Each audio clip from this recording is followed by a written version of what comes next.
You're heading south of the Mason-Dixon. This is the Week in Review at the Abbeville Institute. Here is your host, Brian McClanahan. Welcome back to the Week in Review at the Abbeville Institute. This is episode 90, covering the week of September 18th through September 22nd, 2017. I am Brian McClanahan, your host, and it's good to have you back on the program. Before we get started, all the usual housekeeping. If you do like this podcast, please share it around on social media. You can do so. You can find us on Facebook at Abbeville Institute, on Twitter at Abbeville INST, and of course, you can subscribe to our YouTube page. I just look for Abbeville Institute. If you don't want to go out there and search for all those things, you can go to our webpage, abbevilleinstitute.org. At the top of the page, you'll find all our social media buttons. Also, you'll find our Amazon Smile button. So if you go and shop at Amazon, you'll be giving us a little change as well every time you purchase something there.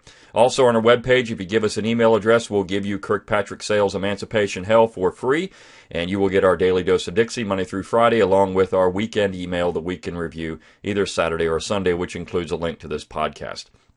Also, remember that we exist on your generous contributions alone.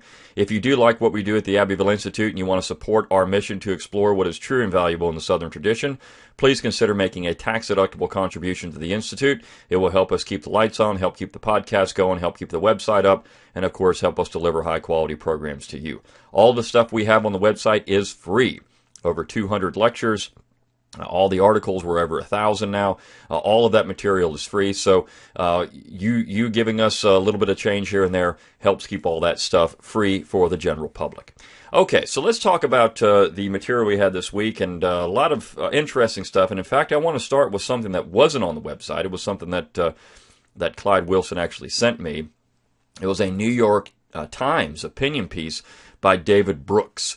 And David Brooks, and this fits into the material this week, which is why I'm bringing this up. David Brooks was talking about Sam Francis and Pat Buchanan and how they were predicting the Trump phenomenon back in the early 1990s, in the late 1980s, and how Brooks had met Sam Francis and thought he was this kind of strange, eccentric kind of guy, but he realized that he's realized recently that Trump isn't a one-time spin-off, that there could be something more to this, that Trumpism is something deeper than just we want to drain the swamp, or some of the surface issues that people think Republican voters were attracted to Trump over. What he realized is that this is deeper, this is cultural, and Sam Francis had told Pat Buchanan, don't call yourself a conservative, call yourself anything but that. And he was looking at various skirmishes that were underlying the political conflicts of the time and undergirding them. And he talked about religion versus secular, nationalists versus globalists. All these things are merging into a larger political movement. And when you look at some of the material we talk about this week, essentially that's what some of the columnists are getting at. That the South and the Southern tradition, the reason it's so people are attacking it so much is because it does represent that. It represents that important tradition, not conservatism, but a tradition in America. And to demonize it is to undermine that particular tradition. And so even when we talk about the Constitution, or we talk about agriculture, we talk about economics, we talk about anything. We talk about, just general politics. That's the case. I mean, the thing is, what are we looking to conserve if we're talking about being a conservative? Or what parts of the Southern tradition should we think are valuable moving forward? And unfortunately, we have an entire movement popping up now that's trying to demonize everything about the South. But it's not just about the South, it's about the entire American tradition. And as I've said on this podcast several times, the South is America. You can't get around the fact that the South is the entity that helped found America. I mean, we don't have the Declaration of Independence without the South. We don't have the Constitution without the South. Now, the Declaration is not a founding document. It's actually a defounding document. But it does set out the principle of self-determination. And so that, when you look at the war in 1861, of course, that's self-determination.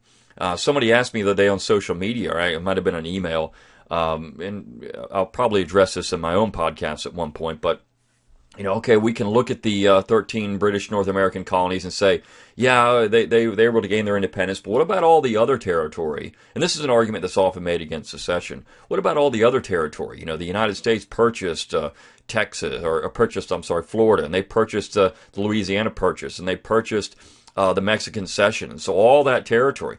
How can we say that that territory can then become independent? Shouldn't they have to buy that stuff back from the United States? Well, the key is, of course, if you follow that line of thinking, then the 13 British North American colonies should have never been able to be independent because that was British territory. And they should have had to buy it from the British. The idea of secession is a self-determination. It's not about the boundaries of a state. It's about the people in those boundaries saying, you know what, we want to be independent from you for whatever reason. And so that's what you have to understand about secession. And as I said, maybe I'll talk about that on my own podcast at some point. But this little piece by David Brooks, who is a leftist, he's recognizing that, and he's disparaging. It's not like this piece is laudatory of Sam Francis or Pat Buchanan or anything else, or Trump. But the thing is, Brooks recognizes that there's something bigger going on here. The mainstream kind of neoconservatism, which is all about business and taxes, isn't working. And this is why the Republican Party is getting so confused about what it's doing, because the base of the Republican Party has moved beyond business and taxes. They realize there is a substantial culture war taking place in the United States. That's why monuments are being attacked. It is not just about the South and its symbols. It's about American civilization. It's about Western civilization. There's a school, I think it was in Pennsylvania, that the students there, the college students, decided that the Western civilization course was too European. It's a Western civilization course. So this is the thing. There is a major culture war taking place, and everything that's going on in society right now can be looked at through that lens. And I think people are starting to finally wake up and realize it. What is under attack is Western civilization, Christianity. The South is a low-hanging fruit. They're going to pick that fruit off, and then they're going to come after everything else. This is why Jefferson's statue was attacked at UVA of all places. And so what can we do? Well, I mean, it's easy to say, well, we got to go out there and fight about these statues, and yeah, I mean, to try to keep these things up and try to use every legal means necessary to do it. And to be active in opposing this kind of stuff. But the other thing that has to happen is we really need to think about our own communities. And I use the phrase, think locally, act locally. This is what needs to happen. You need to start making sure that your back door is in order, that you've got your family in order, that you're trying to exert some influence on your local community, and forget about what happens in California or Vermont or somewhere else. That's not going to matter in the long run, because what matters is in your own backyard. And I think that's where Southerners were prescient in that. They were just concerned about what was happening to them at the time in their backyard. And when there was an alien force being exerted on that, or at least potential of one, that's where they got reflexive or reactive or whatever you want to call it, and they started resisting. And I mean, this is typical and prototypical self-determination. Don't tell me what I have to do. So let's look at some of the articles for this particular week, and we start with the piece on Monday, which was entitled "Comparing Constitutions" by James David Altman. It's a comparison of the U.S. and the Confederate Constitution. And being that September 17th is theoretically Constitution Day, this was published on September 18th in honor of Constitution Day. In order to understand American constitutionalism, we can't just look at the Constitution for the United States. We should also look at all the state constitutions, the Articles of Confederation, and the Confederate Constitution, because what a lot of people don't realize, it's an expression of American constitutional thought. And so this is a very nice little essay comparing the two. And of course, the knee-jerk reaction, everyone says, well, just look, here it is, this Constitution. The only difference is slavery. Everything else is the same. It's an exact copy. Well, it's not. And anyone that says that hasn't ever read it. The one thing when people talk about the only difference is slavery, there isn't really a whole lot of difference in that particular issue. The Confederate Constitution made it clear that the central authority could not abolish slavery. The fact is, though, the U.S. Constitution, it was clear that the central authority could not abolish slavery there either. It just wasn't expressly stated. But that was an understood limiting power of the document itself, because if it didn't list in that particular document that the Congress could do it, they couldn't do it. That's how the Constitution was sold to the states. So both constitutions were the same in that way. It's just that one expressly stated and the other one didn't. And I've had people say, well, it says slavery right here. That's true, because what was happening is, again, the Confederate Constitution was expressly stating what they considered to be a problem, a defect of the U.S. Constitution, that things weren't spelled out enough. That gave you implied powers. So what the Confederate Constitution was trying to do was eliminate implied powers. All through the document you find that, whether it's a lack of authority for federally funded internal improvements, lack of authority for protective tariffs, lack of authority for the idea that you can have appropriations for anything that doesn't have specific purposes listed for it. I mean, we call these things earmarks. You got to say what you're going to spend the money on. I mean, it goes across the board. So the Confederate Constitution, the innovations in it were that they took the problems that we're experiencing under the U.S. Constitution and made sure they weren't in this document. And some people have said, well, the Confederate Constitution still contains a supremacy clause and the necessary and proper clause. Yeah, it does. Those things aren't going to hurt if you spelled out what the government cannot do in more detail. That was always the problem with the originalist argument. And originalism, of course, says that it's how the Constitution was interpreted at the time of ratification. And that was, and this is what James Wilson of Pennsylvania said, everything that it doesn't say we can't do, we can only do what it says we can do. That's the exact opposite of the states, where the states can do everything they want, as long as it doesn't say we can't do it. So the point is, what this Constitution is an expression of originalism. And to look at this is to understand that. You know, the presidency, for example, gets a 6-year non-renewable term. That way you take the factions out of, clamoring for the spoils, theoretically, which is what Calhoun was so worried about in the disquisition. So you eliminate that problem. The president also has a line item veto to cut, pork barrel legislation, to get rid of that. So this Constitution is interesting. It prohibited the slave trade, the international slave trade outside of the United States. It did say that, of course, one of the issues was if they acquired territory, that territory would be open to slavery, which was one of the major issues of the sectional conflict and the expansion of slavery into the territories. But on the other hand, it did not say that the states couldn't abolish slavery, and it didn't say that free states couldn't be admitted. They perfectly believed that at one point maybe some of these northern states would join the Confederate States of America. So that was perfectly acceptable. So this particular Constitution is interesting. Put side by side, there's a lot of similarities, and even in the powers that are supposed to be there and not supposed to be there. So I think that if we talk about American constitutionalism, we have to look at both in that particular way. Where are the similarities and differences? And is it just slavery? Of course it's not. In fact, I think you could argue that they're almost identical in terms of slavery. It's just that the Confederate Constitution used the word slaves and made sure that the issue was not left open and ambiguous. Whereas because it was open and ambiguous, if you look at an original argument for the U.S. Constitution, it should have never been an issue. That should have never been a problem. Open and ambiguous didn't mean anything, because open and ambiguous simply meant that the Congress couldn't do it. But that's unfortunately people don't realize that argument because they don't understand what originalism actually is. All right, so on Tuesday we ran a piece by Clyde Wilson, a book review of yours truly. My newest book came out Monday, How Alexander Hamilton Screwed Up America. So it's fitting that, of course, this comes out during the Constitution Week, and Clyde does a very nice job here. It's a very nice review explaining what the problem is with Hamilton. And now, Constitution Day, Hamilton was doing his best to undermine the Constitution that he argued for. If you look at Hamilton and the Federalist essays, That Hamilton is completely different than the Hamilton as Secretary of Treasury, and of course the Hamilton in 1787 in Philadelphia when he's arguing for an elected king and senators for life and the reduction of the states to corporate powers.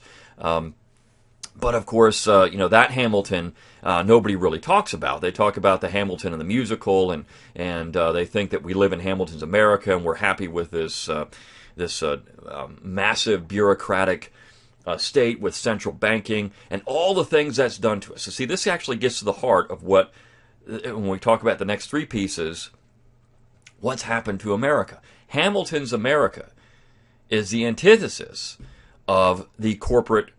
Hamilton's America is the antithesis of what the Trumpsters really want, the Trumpites. What he favors, Hamilton's America is corporate America. It is a fusion of banking and finance. It is the neoconservative view of America. That's Hamilton's America. And what people don't realize is that and of course Trump has a portrait of Hamilton in the Oval Office. I mean, Trump is kind of a Hamiltonian. I don't think that he's anything but. But the thing is, the people that support him are not. They're looking at America and they're seeing blue-collar jobs being lost. They're seeing a cultural war. They're seeing everything they love torn down. These are real Americans, and they don't like this idea that Hamilton's America is destroying it. The reduction of the states can't do anything. They can't block any legislation anymore that's even unconstitutional. They can't do any of this stuff. So to them, this cultural war is real, and Hamilton is at the basis of all of that. And I point that out in the book by going through Hamilton's constitutional machinations and then also bringing in people like John Marshall and Joseph Story and Hugo Black, and how Black's idea of incorporation of the in the 14th Amendment, meaning that the Bill of Rights have to be applied to the states, that does everything to destroy any type of cultural resistance to the central authority, because now that the federal courts just step in and say, well, you can't do that. And of course, no matter what it is, no matter what social issue we're talking about here, now the states can't do anything because they have to have approval from their federal overlords in black robes. So the whole point of that book was to ensure that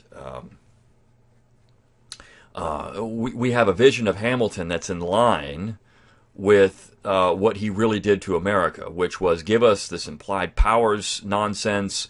It led to expansive federal power, central banking, all the things, the crony capitalism, all the things, foreign adventurism that we don't care for, and that are against the general core principles of the founding generation. I mean, I know Hamilton was part of that group, but he was a nationalist and he was in the minority, without a doubt. Hamilton was in the minority in 1787 and 1788. It's just that once he became Secretary of Treasury, and of course by default he thought he was de facto Prime Minister, and he had Washington's ear. That changed a lot of things, and so admiring Hamilton is a dangerous thing because it gets you the neoconservatives, it gets you this national greatness conservatism, or it gets you the big government people on the left, and so we have to be very careful of that. And so thinking about that.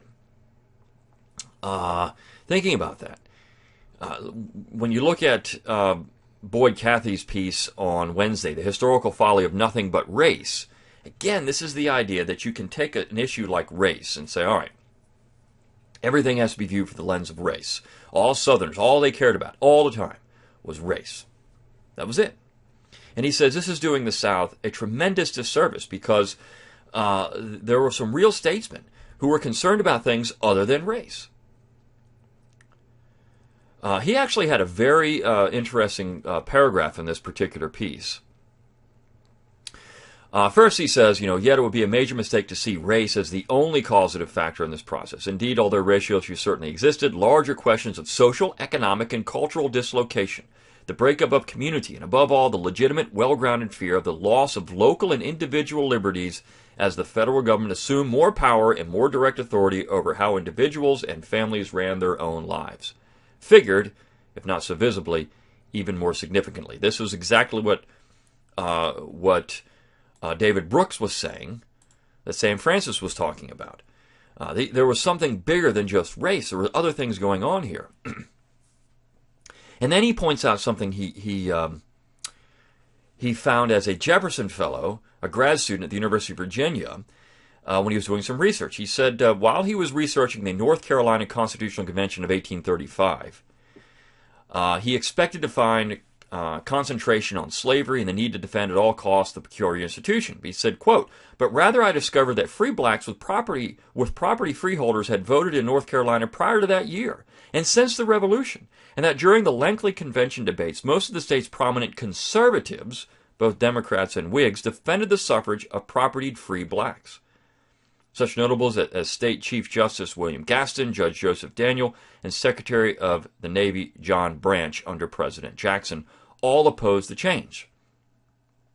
For these leaders, the issue was not so much about race as it was about class and whether a male elector had the property qualification and thus the stability and social and economic status within the community to exercise the franchise." And so Boyd goes on to say, since then, in reading about secession and about slavery as the cause of the war between the states, about the strange career of Jim Crow, about the history of the nation's two major political parties, and the essentially ideological uses to which the fractured and tendentious template of race and slavery has been put, it is apparent that such an approach is fraught with problems. Yeah, because when you apply this, it's race and only race. That plays right into the neoconservatives, because that allows you to take out that element of conservatism, which is so vital to American conservatism, which again is the South. This is what Brooks is pointing out. This is what Sam Francis is pointing out. This is what Pat Buchanan is pointing out. This is why people support Trump, because they understand the cultural war. Don Livingston and I have had conversations about this several times, and he says, Americans are more fractured now than ever before about culture. 100 years ago, there was still general consensus on culture. Even 60 years ago, you still had general consensus on culture, but no longer. You now have a very fractured United States in terms of culture. This is a cultural war. So what Buchanan pointed out in the 1990s, and it is what is going on today when you're looking at all the attacks on traditional America. So Boyd, I think, does a nice job in pointing that out. And of course, on Thursday, we ran a piece by Jerry Salyer entitled "Terrorism, Chivalry, and the Great Compromise." And his position is that the Great Compromise, which is what Shelby Foote called an unspoken understanding which supplemented the formal peace treaty signed by the opposing generals at Appomattox, the idea was that Southerners would accept the reality of their defeat and render dutiful service to the Union, especially in the military, even as Northerners agreed to honor Southern heroes and admitted that Southern culture and principles have made valuable contributions to America's development. So he says that's over. The Great Compromise no longer holds. And he blames the neoconservatives, because now we have good guys in blue versus bad guys in gray. And anyone who rejects such comic book interpretations of history must be a relativist. But he says, yet Northerners of goodwill might well ask themselves whether this wholesale repudiation of the South by American elites has not wrought considerable damage upon America as a whole. That rejection of Southern values, like honor, biblical tradition, forms, and courtesy, and deference towards the female sex and its unique role in sustaining civilization, have not created all kinds of problems. That these large-scale rejection of Southern political ideas like states' rights and decentralization, rurally rooted republicanism, modest and constitutionally restrained government, have transformed American politics in what could be best described as a cold civil war. That's exactly right. Eugene Genovese, he points out, recognized that the scoffing at the South, the belittling of the South, was doing tremendous damage to America. People like John F. Kennedy knew it. That's why they could stand in front of a Confederate flag and make a speech, because they understood that the Southern political and cultural tradition still mattered. Kennedy from Massachusetts, he wasn't, he was trying to get votes, but on the other hand, Kennedy was a realist. That's why he called John C. Calhoun one of the greatest statesmen in the Senate. But no longer is that going on. No longer is any of that there. Because we're in a major cultural war. and it's going to destroy the United States. Without question, it's going to destroy the United States. This cultural war is going to consume everything. I mean, we're seeing it on a regular basis. And this is exactly what Salyer's pointing out. This is exactly what Boyd Cathy is pointing out. It's exactly what David Brooks is understanding. But again, the Republican Party, which has never been for the South, which has really never been anything traditional, is tearing it apart. Essentially what we have, if you're a traditional American, and I agree with Francis, don't call yourself a conservative anymore. I mean, you could say maybe you're a paleo-conservative, but if you're a traditional American, and why I've used the term, I've actually called myself an American traditionalist. If you're a traditional American, well, the party doesn't fit. No party fits. You don't have one. You don't have there's the Republican Party isn't your party. The Democrat Party is not your party, because both those parties are nationalist parties. They both generally believe in the mainstream political thought. You can't step outside a very narrow view of politics or society, or you're just cast out for whatever reason. And so, there isn't really a party representing traditional America anymore. And again, we can say that in what is true and valuable in the Southern tradition is those things that Jerry Sawyer just brought up: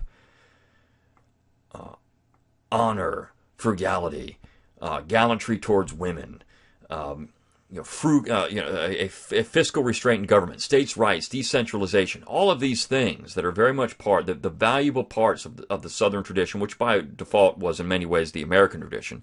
All of these valuable things now we can't have because they're just considered to be dangerous or alien to American values. They are American values. So, but Hamilton's America won out, and so all those things go away.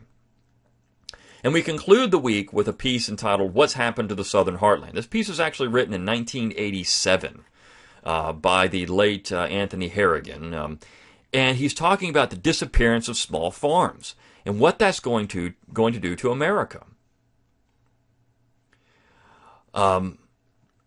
He says, quote, "The American people have a cultural stake in rural America and its values." Again, this is flyover country. This is the core of Trump. The Trump movement. The agrarian society means something. This is why people are saying enough. We're concerned about real America disappearing. So where do you start? You have to start taking a stand somewhere. People that are taking a stand with Confederate statues understand that it's not going to stop with those. They're going to go after Jefferson and Washington and they're going after Ben Franklin High School at one point. Ben Franklin. But this thing has been going a slow march. It began in the 80s, even before that. It really began in the 60s, and then really picked up steam, though, in the 1990s, I think. That's when you started seeing political correctness become so prevalent, and then those people that were taught that are teaching now other people, and so it's an exponential, catastrophic steamrolling effect that we're seeing. But this is why the Abbeville Institute is so important, because we are standing at the breach. We're standing here and saying, support us because we run pieces like this. We're here to defend that Southern tradition, what is true and valuable in it, to explore it so that people know it. With this podcast, with our website and all the things that we do, our conferences, we hope it's not just about symbols. It's about there's something deeper than that. The symbols represent something else, and that's that American tradition of decentralization, of all the things, Southern manners, Southern music, Southern food. These things are all represented by these symbols. But of course, the other side doesn't want to have that narrative. They want to tear those things down and take them apart because they understand that. As I wrote in a piece, a couple of years ago now on the website, they're about defiance to that central authority telling people what to do. And people all over the world recognize that. This is why you'll see the battle flag in Europe when there's, statements against central authority. They're flying. Or in China, you saw it at Tiananmen Square in 1989. There were reports that Chinese students were flying the Confederate battle flag because they recognized that as a symbol of defiance. Defiance. For whatever reason, you're offering your defiance of the center and of your overlords, and you're making a statement. I am not going to be coerced. I am practicing and expressing my self-determination. So, And of course, the cross of St. Andrew, the Scottish cross of St. Andrew, again, a symbol of defiance, and that's what that battle flag has in it. And I think that, we need to recognize that for what it is.